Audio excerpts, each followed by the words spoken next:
When you think about Johnny Gaudreau, first of all, and his brother, it's horrible to think about what happened to them. The night before they were supposed to be at their sister's wedding, they were riding their bikes, and a drunk driver hit them and killed them instantly. Johnny Gaudreau is one of the best American scorers we have seen in the last 15 years. This guy was the face of New Jersey and Philadelphia hockey. He stood for a lot. He really did. And you can see it after the United States won the gold medal, as you see the Tkachuk brothers, Matthew, Brady, and a bunch of the players holding his jersey and pretty much celebrating his life. The Gaudreau family, his father and his mother were there in the audience. His kids were there. His wife was there as they were invited to come and celebrate. Now, nobody knew that Team USA was going to win the gold. I don't think Team USA knew they were going to win the gold. And Canada was the heavy favorites going into the game. There was no question with the talent that they have over there with Connor McDavid, who's arguably the greatest hockey player of this time. He has been as dominant as a player we've seen. You have McKinnon, who's one of the best hockey players, not only for Colorado in the NHL. Makar, who you could say is the best defenseman in all of hockey. The talent over there in Canada, you would say, out of all the players playing on that Canadian team, probably the majority of them are going to be Hall of Famers. That's how good they are. And to me, Team USA had the advantage going into the game was goaltending. And you could say whatever you want. Connor Hellebuyck has not been very good in the big game. Over the years, going into the playoffs with the Winnipeg Jets, he has not looked good. He has not looked good. Winnipeg was one of the best teams in the NHL 2-3 years ago, and they choked early in the playoffs. A lot of people thought, including yours truly, thought they were going to make a run, maybe go to the Stanley Cup Finals, and they fell very short. And that was because Connor Hellebuyck did not show up in those games. This is a guy last year that won goaltender of the year, won the Vezina Trophy. Won the Hart Trophy, too. And the Hart Trophy. He was the best player in the NHL last year, and he was a goalie. And going in this tournament, they needed Connor to show up because he didn't show up in the Four Nations. They played Team Canada in the finals, and Hellebuyck gave up a really bad goal against Connor McDavid at the end of the game, which sealed the deal for Team Canada in the Four Nations. And I believe that Team USA, after losing against Canada, really, and I'll give a shout out to Bill Guerin, who him and Beezer, John Van Beesbrook, has been developing these young superstars like Jack Hughes and Boldy, all these guys that have been coming up in United States hockey and junior hockey. All these guys have slowly developed on it. You have to give a shout out to John Van Beesbrook because he's been a part of that. And Bill Guerin, who, if you don't know who Bill Guerin, played for Team USA Hockey, played for the New Jersey Devils. This is a guy that was a great United States hockey player. Was he an elite player? No. But he was a guy that knew how to put the puck in the net. So when the USA gave him the opportunity to run this team and build this team for this year's 2026 Olympic hockey team, you knew that he had to put speed on this team. You knew that he had to put guys that have heart. And when you look at the two brothers, and the Tkachuk brothers, and Brady and Matthew, and Jack and Quinn, these guys slowly but surely have developed. I've been to 3 out of the 4 guys' draft classes. I interviewed all 3. I've interviewed Brady Tkachuk, Jack Hughes, and Quinn Hughes. I met them both. And I got a chance to see these guys. And it was in different drafts where these guys really started to develop their names. And remember, they all come. Now, the Hughes brothers, their father never played in the NHL, but he's coached in the AHL. He's coached for many, many years. They're from Orlando. They're from Florida. You would think that, how does hockey players get developed in Orlando? How do they get developed in Florida? Well, we can ask our friend Goody that question because hockey's grown all over the country, especially here in Long Island. Charlie McAvoy, who's a Long Island native. Fox, who's a Long Island native, who was not a part of this team, but was a part of the Four Nations team. The development of United States hockey has changed as far as competition is concerned. When you think about the Soviet Union in the past, but the Russian team who did not compete in this tournament this year because of what's going on overseas with Ukraine, and the Canadians, who have been as dominant of a team and as dominant as a program than any program in professional sports, especially hockey. When you think of the fact of Team Canada going into this game, everybody, and you look at the betting lines, you go look at Vegas, everybody had Canada winning this game. Nobody. I don't even think Team USA believed until after the third period, going into overtime, they can win this game. And you look at guys like Jack Hughes, who had his teeth knocked out, cracked teeth in the third period. The United States team had an opportunity to have a 4-minute power play. Couldn't capitalize on it. I think it was Peterson that knocked his teeth out. And everybody thought, hey, this might not happen. The United States might not get a chance to close out the way they had a chance to close out in the third period, like they did with the Jack Hughes penalty. And then Jack Hughes had his own penalty in the third period, which could have cost Team USA because it ended a 4-minute power play. But Canada didn't capitalize on that either. And it was back and forth. Team USA won the first period, absolutely dominated. And then after that, it was really Team Canada in the second and third period. Cooper is one of the best coaches in the NHL. And Sullivan, right there with him. Two respectable coaches, two guys that respect each other, two guys that have been a part of their team and their nation's colors for the last couple of years. Sullivan's been running Team USA hockey as the coach, and Cooper's been right behind the bench for a significant amount of time. But you saw it. Brady Tkachuk during the game, and he had a mic on him saying, keep fighting, guys, keep fighting, keep working. Things will happen. We're winning this. And you saw it. The confidence in some of these players. And I'm not a big fan of the Tkachuk brothers. As anybody that listens to this show, I'm not a fan of Keith. I met Keith Tkachuk. I was there when the St. Louis Blues won the Stanley Cup. He wasn't really respectable, especially didn't give me any respect when we were on the ice when I wanted to interview him. After the Blues, he works with the Blues. Al McGinnis gave me the opportunity to ask him a couple of questions. Brett Hull, Chris Pronger.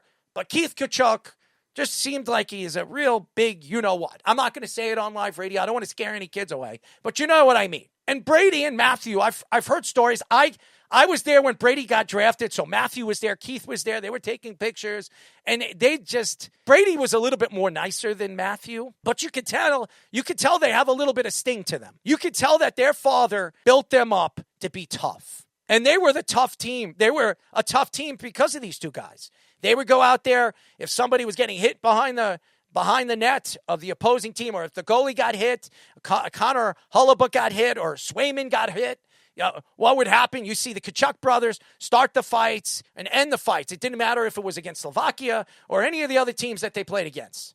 This team played as a team. They didn't lose one game in this tournament. They didn't lose one. They absolutely dominated. And I'll say this. Everybody says, well, what do you mean they dominated? There were games they could have lost.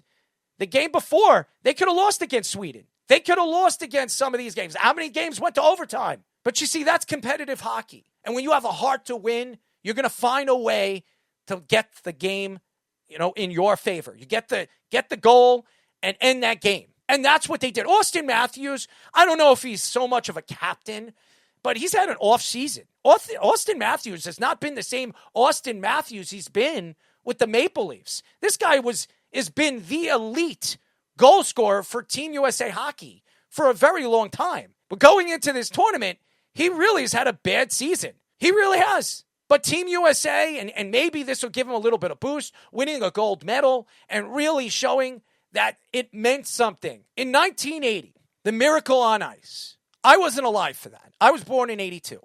I never got a chance to experience it. But we all know what Mike Eruzione was. We all know who Craig was.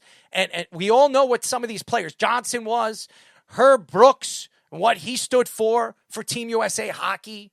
If you ever seen the documentaries, there's a documentary right now on Netflix, Miracle. You've seen the movies with Kurt Russell playing Herb Brooks. It was an amazing story. And I don't know if 2026 could ever be matched to the 1980 Olympic team. I don't know if it could ever be that way. But think about this. It took 46 years for Team USA to win another gold. 46 years. Think about that. The last time they experienced hoisting that flag and the national anthem was 1980 for American men's hockey. And everything that you look at, what they stand for, and all the players. Let's go. And we spoke about Quentin Hughes, what he did, and how what this team did as far as completed players. Brady Tkachuk had 5 points throughout the tournament in 6 games. 3 goals, and 2 assists. Zach Werenski, 6 games, 6 points. Jack Eichel, I think, is one of the most important players on this roster. In 6 games, had 6 points, 2 goals, and 4 assists. One of the best in all of hockey. JT Miller, Ranger fans, even though he played 6 games and had no points, he played a big part of their checking and really playing the aggressive type of game that Team USA wanted to play. Matt Boldy scoring the first goal of the championship game. He had 4 points. This young kid is going to be a part of Team USA hockey for many, many years. Brock Faber, 6 games, 2 points, +7. All these players, Vincent Trocheck, who's probably going to be traded sometime before the trade deadline for the New York Rangers, played a big part as far as the forechecking is concerned for Team USA with JT Miller. Dylan Larkin, big time when it comes to faceoffs, and he had a big part of the speed of this team. And the defensive side of the puck. Brock Nelson, by the way, was sensational throughout the tournament, too. I know Islander fans don't want to hear it, but Brock Nelson was a big part of Team USA's success, especially as far as the forechecking is concerned. When Bill Guerin put this team together, he didn't put the most athletic guys on the team. He put the guys that fit this roster. The aggression, the aggressive way that Team USA wanted to play in this tournament, they didn't compare to some of the Canadian players as far as talent is concerned on the ice. But there was one position that everybody knew they were going to be better than Canada was, and that was the goaltending. And I believe that Team USA had the best goaltending in this tournament. They had Jeremy Swayman, Boston, Jake Ottinger, Dallas, and Connor Hellebuyck, Winnipeg. These 3 guys are not only some of the best American-born goaltenders we've ever had. These guys are some of the best in the NHL. Top 5, top 6, all 3 of these guys have been there. And you're seeing the video right now of what Hellebuyck did to another ex-New York Islander, Devin Thames, stopping him with the shaft of his stick in the 3rd period. One of the best saves in the tournament, if not the best save in the tournament. If it wasn't for Hellebuyck doing what he did, stood on his head, Team USA doesn't win this game. And what Jack Hughes did after getting his teeth knocked out and played every single shift after that, he could have sat out. He could have bitched and moaned and cried about it. He got back in the game. He skated. And he did what he was supposed to do as one of the best offensive players that Team USA had on this roster. And in overtime, Team USA did something, and they caught Canada really almost having a 2-on-0. They caught him shifting and changing lines, and they caught him. And the United States had a 3-on-1, and then it was a 2-on-1. Werenski got it to Jack Hughes, and he buried it right behind Binnington. Game over. Match to Team USA. And what the crowd, and there were a lot of Canadian fans there. A lot of them. It was half Canada, half American. And when Canada, and by the way, Makar is one of the best offensive players in the NHL. When he took that shot and he tied the game, he buried it. It wasn't like Hellebuyck couldn't see the puck. He just couldn't stop it. Canada is loaded. And I think they were shocked when Team USA ended it in overtime as fast as they did. If it went any further, I think Team Canada wins the game. And Team USA had no offensive chances, really, throughout the late second, all through the 3rd period. Even on that 4-minute power play that they had before Jack Hughes, who drew the penalty, got a penalty, they couldn't find any offensive chances really throughout the 3rd period. Binnington, whenever he did need to make a save, he made a good save once or twice in that 3rd period. It was really Connor Hellebuyck standing on his head throughout the 2nd and 3rd period. That was the amazing thought. And if anybody wants to pin something on why Team USA won the gold medal on Sunday morning, it was Connor Hellebuyck.